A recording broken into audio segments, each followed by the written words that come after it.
Well, I felt a little bit guilty at the end of that last sort of musings that I did regarding the precious stupa, because I kind of left you in the lurch in terms of, what happens after the emanated Buddhas from Shakyamuni make an appeal to Shakyamuni, and also all the four groups and the other people in the assembly made this appeal to Shakyamuni that they wanted to see the body of this Tathagata abundant treasures, the one who was praising Shakyamuni by saying excellent for him having preached the Lotus Sutra.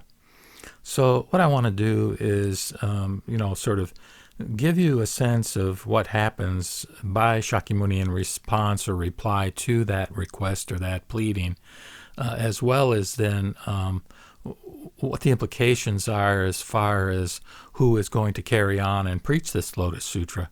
And there's a rather fantastical kind of development that comes a little bit later with a number of Bodhisattvas emerging from the earth, where there's a certain paradox in this regard, and Nichiren explains it.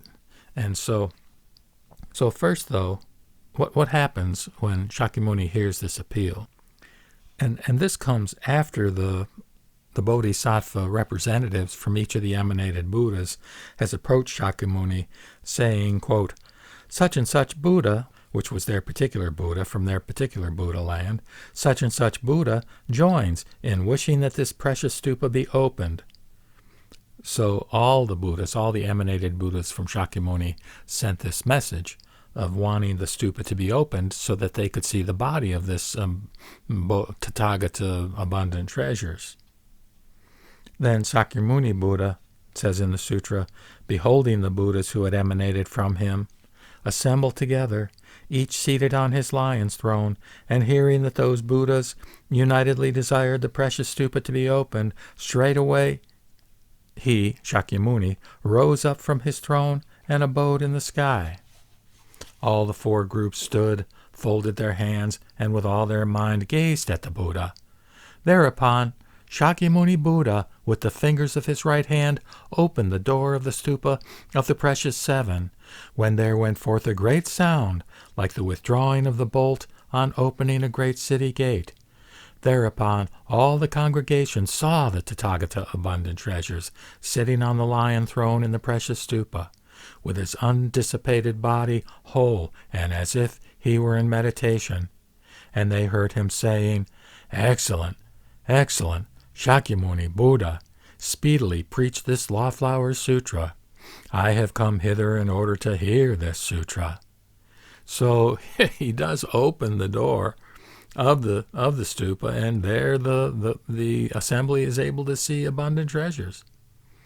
And then the four groups, seeing the Buddha who had passed away and been extinct for immeasurable thousand myriad kotis of kalpas, speak such words as these, praise this unprecedented marvel, and strewed on the Buddha abundant treasures, and on Shakyamuni Buddha heaps of celestial jewel flowers. Thereupon the Buddha abundant treasures within the precious stupa shared half his throne with Shakyamuni Buddha, speaking thus, Shakyamuni Buddha, take this seat. Whereon Shakyamuni Buddha entered the stupa, and, sitting down on that half of the throne, folded his legs. Then the great assembly, seeing the two Tathagatas sitting cross-legged on the lion throne in the stupa of the precious seven, each reflected thus, quote, the Buddhas are sitting aloft and far away. Would that the Tathagatas, by their transcendent powers, might cause us together to take up our abode in the sky, close quote. Immediately Shakyamuni Buddha, by his transcendent powers, received all the great assembly up into the sky, and with a great voice universally addressed the four groups, saying, who are able to publish abroad the wonderful Lawflower Sutra in the Saha world. Now indeed is the time. The Tathagata, not long hence, must enter nirvana. The Buddha desires to bequeath this wonderful Lawflower Sutra so that it may ever exist.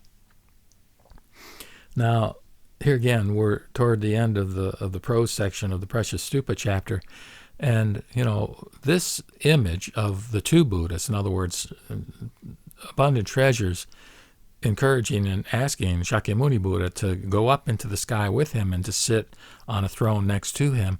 This image of the two Buddhas sitting side by side is a famous image within Mahayana Buddhist iconography, as far as paintings and sculptures, etc., within the Lotus Sutra. In fact, Donald Lopez has, with a co-author, created a book. I believe it's called The Two Buddhas. And I would recommend it. They kind of go through chapter by chapter and give some interpretation of the different chapters of the Lotus Sutra, primarily from a Nichiren Shu kind of orientation or perspective. But in any case, so he goes up there, and then all the assembly wants to go up with him. And so he causes everybody to go up into the air. And what does he do at that point? He wants to know who's going to publish this sutra, who's going to preach it, who's going to carry it on. Okay? But here's the thing.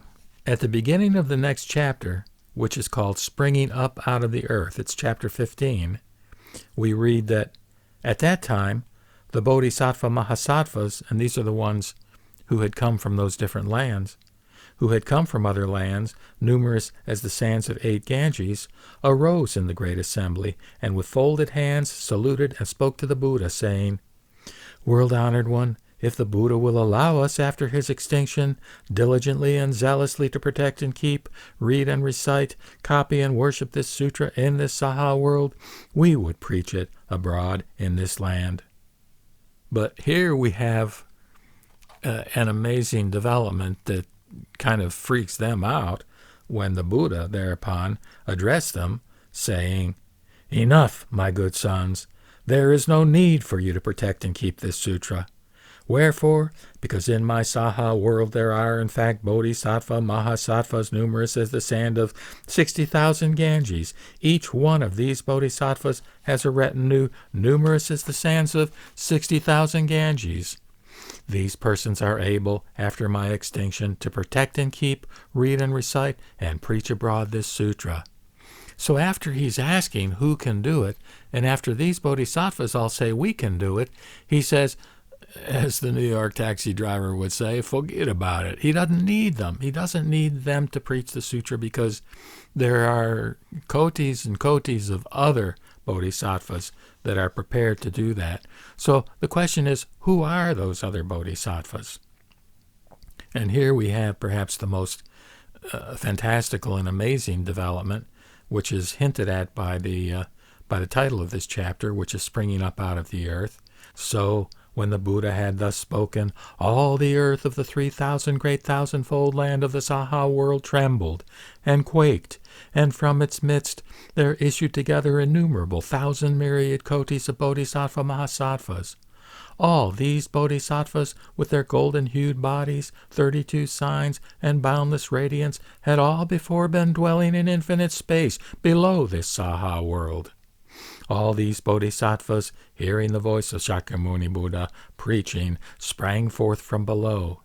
Each one of these bodhisattvas was the commander of a great host, leading a retinue as sands of 60,000 Ganges. He goes on to say, various ones of these led retinues of various numbers of other bodhisattvas. But the point is, again, they sprang out from the earth. And so this creates great puzzlement among the assembly, particularly among those bodhisattvas who had previously volunteered to promulgate the sutra, whom Buddha now is saying he doesn't need for them to do it. But in the meantime, each of these bodhisattvas who had emerged from the earth, each went up to the wonderful stupa of the precious 7 in the sky, where there were the Tathagata abundant treasures and Shakyamuni Buddha. On their arrival they made obeisance, with faces on the ground, to both the world-honored ones, and going to the Buddhas seated on the lion thrones under the jewel trees, they also saluted them 3 times, making procession around them on their right, with folded hands revering them, and extolling them with all kinds of bodhisattva hymns. Then they stood to one side with delight, gazing upon both world-honored ones.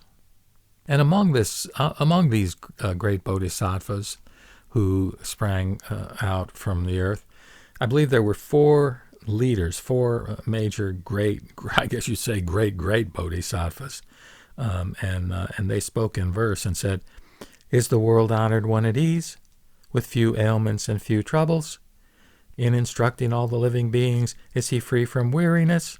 And are all the living readily accepting his teaching? Do they cause the world-honored one not to get tired?" And Shakyamuni replied, so it is, my good sons." But again, what we have here is great puzzlement. And just like in the chapter on the precious stupa, where I think it was great adornment, great Bodhisattva, who stepped up and spoke and asked questions of the Buddha, here we have Maitreya Bodhisattva stepping up and asking questions to the Buddha. And he said, "From of old we have never seen or heard of such a host of great Bodhisattva Mahasattvas issuing from the earth, standing in the presence of the world-honored ones, with folded hands, worshipping and inquiring of the Tathagata." And then Maitreya, knowing supposedly what's in the minds of the entire assembly and the questions they have, goes on in multiple verses.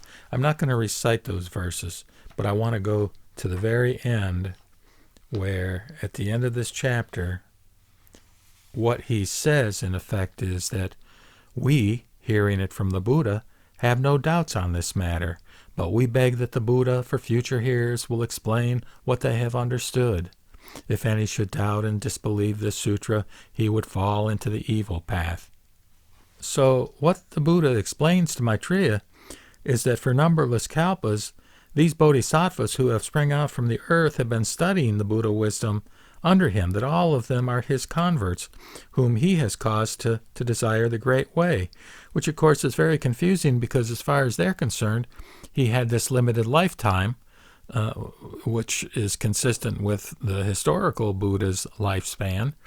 But what he's implying is that he had a much longer lifespan, although he doesn't get explicit about saying that until the next chapter. So at the end of this chapter, in the verse section, Maitreya says, "We, hearing it from the Buddha, have no doubts on this matter, but we beg that the Buddha for future hearers will explain, that they may understand. If any should doubt and disbelieve this sutra, he would fall into the evil path. Be pleased to expound for them now how these innumerable bodhisattvas in so short a time have been instructed and converted and abide in the never-retreating stage." Just to give you a sneak preview on what the implications are, is that this chapter leads into chapter 16 on the revelation of the eternal life of the Tathagata, which is a key teaching, one of the two key teachings, along with skillful means in the second chapter. So in that chapter 16, he reveals the fact that his life is immeasurable in length, and so that he's always there, basically as a source of comfort for us living beings. But that really is another story, and yet it flows from this story about these bodhisattvas emerging from the earth.